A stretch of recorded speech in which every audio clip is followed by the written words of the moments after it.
Welcome to this video, which I've titled The Surprising Trend of Rod-Caught Grilse.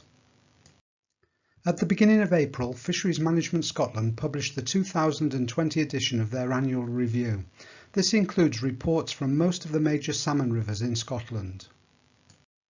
Each river report is accompanied by a graph showing the long-term changes to wild fish catches.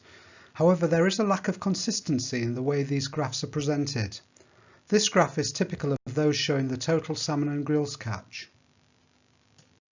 This second graph is typical of those showing both salmon grilse catches together with catches of sea trout. A third type of graph shows catches divided by season.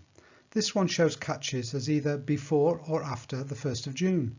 Other graphs show the divide as 1st of July, the 1st of May, or as spring or summer and autumn catches. The fourth graph shows catches divided by different rivers in the same system. This graph shows the River Orchy and the River Orr. These graphs show how difficult it is to make comparisons between catches from different river systems. However, to further complicate the way this data is presented, there is also a fifth type of graph. This one separates catches of salmon from catches of grilse. This is the graph of catches from the River Lochie in the heart of Scotland's aquaculture zone. Grilse are fish that return to the river after one winter at sea, while salmon are classified as fish that have spent more than one winter at sea. On their website, the River Lochie's local fisheries trust, the Lochaber Fisheries Trust, describe the River Lochie as predominantly a grilse river. Definitions of a grilse river are hard to find, but effectively a grilse river is a river where the catch is predominantly made up of one sea winter fish. One simple hypothesis why the Lochie and many other west coast rivers are considered to be grilse rivers is that they are typically small spate rivers, which make it harder for larger multi-sea winter fish to ascend. Smaller fish will have a better chance of success in these smaller rivers. This is a graph of grilse catches from rivers across all of the aquaculture zone. It can be seen that catches of grilse have increased steadily since records first began in 1952. If the graph starts at 1980, after which salmon farming would have influenced catches, then the grilse catch still shows a clear upward trend.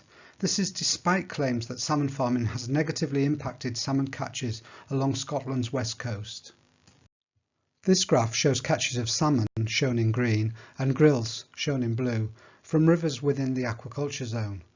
What is clear is that the catches of larger salmon exhibit a pronounced decline, whilst those of smaller grilse have increased. If catches of salmon and grilse are combined to produce a total salmon catch, shown in orange, this too shows a decline. It is not as pronounced as large salmon on their own, but it is still a decline. The rate of decline has probably been tempered by the increased catch of grilse. Interestingly, catches of grilse have increased in other areas of Scotland outside the aquaculture zone. The red-orange line shows grilse catches from the east coast rivers. This graph is taken from a YouTube video titled The History of Tweed Salmon by Dr. Ronald Campbell of the Tweed Foundation. Historic catch data from the net stretching back to 1740 shows that the river has experienced cyclical changes of salmon and grilse catches. Over some periods there have been more large salmon caught than grilse, and in other periods more grilse have been caught than salmon. Dr. Campbell also draws attention to similar cyclical changes on other East Coast rivers, including the Spey, the Don and the Dee. This graph comes from a paper by Dr. David Summers and shows periods of high and low grilse catches in those rivers. What Dr. Campbell did not highlight on the graph was that from the 1950s, grilse catches have been increasing on the East Coast, as I've previously shown for the West Coast rivers. The overall decline of wild salmon and grilse catches from rivers in the aquaculture zone is blamed on the presence of salmon farms. Examination of the component parts of the wild fish stocks shows that any decline is likely to be due to long-term cyclical changes in multi-sea winter and one-sea winter fish, otherwise known as salmon and grilse. Thank you very much for watching.